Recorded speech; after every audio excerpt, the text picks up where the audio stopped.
Anne-Christine, Oui, Alex. on est rendu à la borderie. Il fait beau, il fait chaud, les nuages sont encore loin pour le moment. Oui, mais c'est pas grave, ça va faire du bien parce Ouais, qu'il ouais. fait chaud. Il fait chaud. Puis là, on est en compagnie de Clément Claire Oui. qui va nous présenter son beau projet, son beau domaine. Puis on continue nos visites. Bien, enchanté, Clément. Bien, enchanté, bien content de vous recevoir chez nous. Bien, nous autres aussi, on est vraiment contents de venir chez vous. Mais si je me trompe pas, j'entends un petit accent. Ça se peut-tu? Ouais, un petit accent, ouais, je suis d'origine française. Ça fait quand même plus que 15 ans maintenant, à peu près 17 ans que je vis au Québec. Ouais. Mais pourquoi s'installer à Saint-Joseph de Kamouraska? Coup de tête, en fait, là, ça faisait... Bon, moi, j'ai été élevé sur une ferme, là, c'est-à-dire que le retour à la terre me travaillait déjà depuis plusieurs années. J'avais la chance d'avoir une conjointe, même si elle venait de la ville, qui, elle, ça l'intéressait aussi. Puis à un moment donné, quand je travaillais sur la rivière Ouelle, justement, sur les saumons, je me souviens, je suis rentré à Québec, chez nous à Limoilou, j'ai dit à ma blonde, tu sais, plutôt que de vivre en ville puis d'avoir un chalet, là, il y a possibilité comme de vivre dans un chalet à l'année longue. Là. Tu sais, j'ai vu des places là, en arrière de la Pocatière, tout ça, c'est incroyable. Les gens ils vivent là à l'année longue. Ben oui. Puis elle me dit, ben ouais, c'est pas fou. Puis à partir de là, on a dessiné un rond de 2 heures autour de Québec parce qu'elle, sa famille vient de Québec. Puis on s'est dit, on va essayer de se trouver une fermette dans ce coin-là. Puis à l'époque, les fermettes n'étaient pas aussi recherchées qu'aujourd'hui. Et puis finalement, à un moment donné, on est tombé sur cette annonce ici qui était à vendre. Suite à ça, on a déménagé ici. Moi, j'ai pris une année semi-travail, semi-chômage pour commencer à retaper la maison. Ma conjointe, elle venait d'accoucher, fait qu'elle était en congé, mais elle travaillait à distance aussi. Puis finalement, après ça, j'avais besoin d'argent, fait que mon CV s'est ramassé au Tourbière-Berger à Saint-Modeste. Ils m'ont appelé.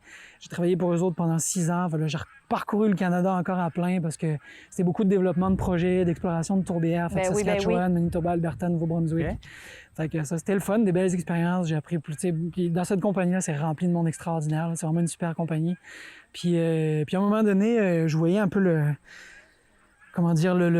mouvement un peu agricole qui se dessinait ici au Québec, là, de plus en plus de petites fermes, tout ça. Puis moi, je me disais, c'est dommage quand même parce qu'il y a une production où est-ce qu'il y a très peu de diversité, c'est l'élevage de volailles. C'est pas mal toute la même affaire qui se fait à la grandeur de la province. Il commence à y avoir des gens un peu, mais à cause de la gestion du quota, c'est plus difficile de se diversifier. Puis là, il y avait le projet pilote qui s'en venait pour un peu dépasser cette limite de hors quota-là.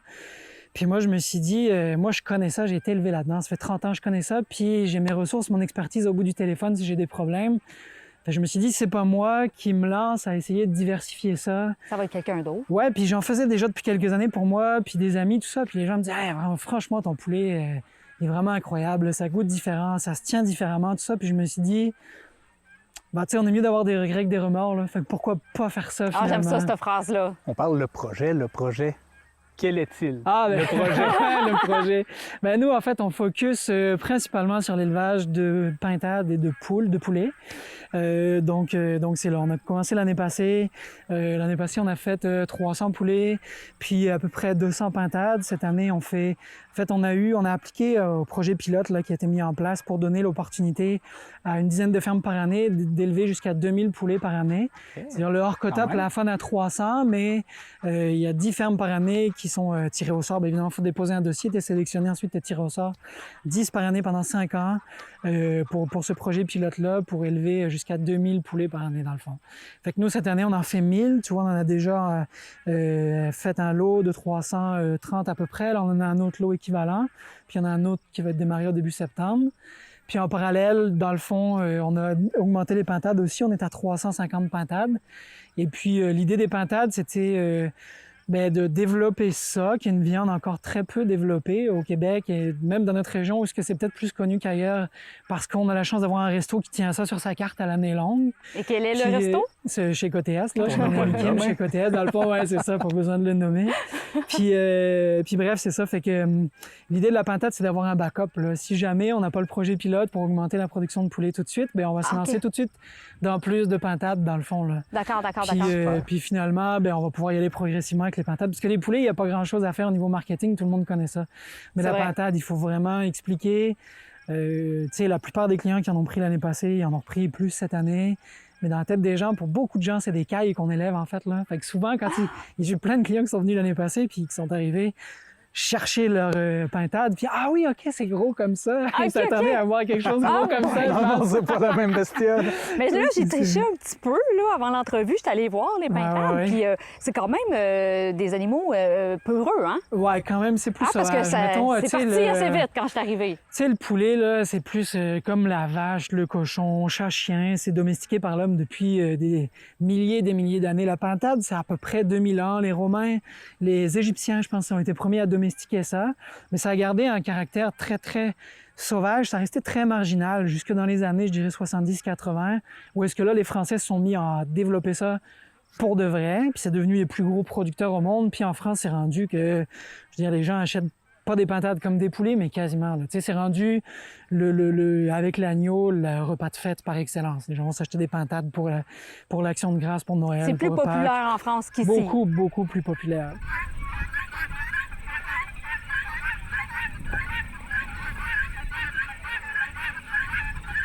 Mais justement, là, si les gens n'ont jamais essayé de goûter une Oui. pintade, c'est quoi un petit peu le goût? Est-ce que ça ressemble au poulet? C'est un peu plus Ouais, goûteux? ben en fait, le blanc, c'est vraiment du blanc comme du poulet. Les OK. cuisses, ça va être un petit peu plus foncé. Puis les cuisses vont être, les cuisses et les ailes vont être vraiment plus foncées. Il y a un petit goût vraiment plus musqué en arrière, comme de la muscade un petit peu, mais c'est vraiment OK. délicieux. Je dirais que les seuls qui ont été déçus, c'est deux de mes amis qui sont des chasseurs, qui eux autres, je pense, s'attendaient à manger quelque chose de viande vraiment, sauvage. ouais, de la sauvagine. Fait que là, ils ont, ouais, mais finalement, c'est du poulet, tu l'as vendu, tu sais. Mais pour la plupart des gens, c'est vraiment, ils découvrent ça. Puis, en fait, c'est super accessible, là. C'est beaucoup moins prononcé que l'agneau ou le canard ou même l'oie, ou même, j'irais jusqu'à dire que la dinde, là. C'est juste parfait, puis c'est beaucoup moins sec que de la dinde aussi, là. C'est plus gras, le gras jaune. Et puis c'est plus cher parce que c'est élevé plus longtemps, c'est plus rustique. Mais par exemple, c'est le meilleur rapport quantité de viande, quantité os qu'il y a de tout ce qui s'élève en volaille, là. C'est-à-dire qu'une carcasse de pintade, une fois qu'on l'a mangée, si on fait un bouillon avec puis qu'on finit de la nettoyer, pour de vrai, il reste à peu près rien, là. Les os sont tellement fins là-dessus, là, il y a de la viande partout, dans toutes les interstices, Ah, là. OK. Fait qu'on Puis peut là- vraiment prendre la bête au complet, là, Ouais, quasiment. ben c'est ça. Mais ça fait un peu partie de, tu sais, nous, nos volailles, déjà, comme ils sont élevés à l'extérieur, puis comme ils sont nourris avec des grains entiers, la majorité de leur vie, ben ça donne un goût différent quand même, puis une texture différente à la viande. Puis c'est ce qu'on dit aux gens, de toute façon, là, si vous achetez des volailles chez nous, là, la carcasse, il faut faire un bouillon avec, parce que c'est là vraiment que tu sens toute la différence par rapport à une volaille plus conventionnelle, on va dire, là. Toutes les saveurs différentes vont se révéler quand tu vas faire le bouillon avec, là. Ben, puis il n'y a pas de gaspillage, tu sais. Faut aucun On aime ça, gaspillage hein? du tout, non, c'est ça.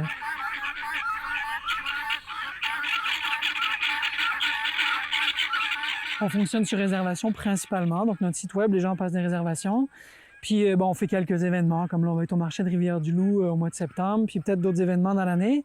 Mais sinon, c'est sur réservation, puis on vend les volailles entières principalement. OK. On a un petit peu de découpe comme privilège des gens qui ont fait leur réservation. Là, on prend pas de réservation sur les découpes. Parce que, tu sais, ce qu'on veut aussi, c'est que les gens cuisinent nos volailles, là. C'est ça qui est le fun. Moi, j'aime ça recevoir des photos des gens. Hey, exemple, l'année passée, quelqu'un me dit « Ah, j'ai fumé tes pintades, c'est extraordinaire » ou des choses de même. Là, le but du projet, c'est aussi un peu de reconnecter les gens à la production agricole, là. Fait que le plus qu'on va leur pré-mâcher les produits, Ouais, le ouais, moins ouais. qu'ils vont se connecter à ce que nous, on fait finalement, là. Fait qu'en terminant, Clément, c'est vraiment bon de vivre ici à Saint-Joseph, hein, de Kamouraska. Ouais, c'est assez incroyable, là, pour de vrai, là. C'est plein de jeunes familles, la rivière, la forêt, les terres publiques, la campagne, juste ce qu'il faut. Du beau voisinage, pour de vrai. Les familles jeunes. Ouais, exactement. Nous autres, on a trouvé vraiment notre idéal, là, avoir voulu imaginer ça, on n'aurait pas été capable. Super village. Ça finit très bien l'entrevue, hein, n'est-ce pas? Vraiment? Ben, merci. Est-ce qu'on a l'occasion de visiter maintenant ou on va-tu découvrir ça? Ben oui, qu'on va Ben ouais, découvrir ça. Aucun problème. On fait un Super. tour du propriétaire, là. On va Merci montrer ça. beaucoup, Clément. Merci. Ça fait plaisir.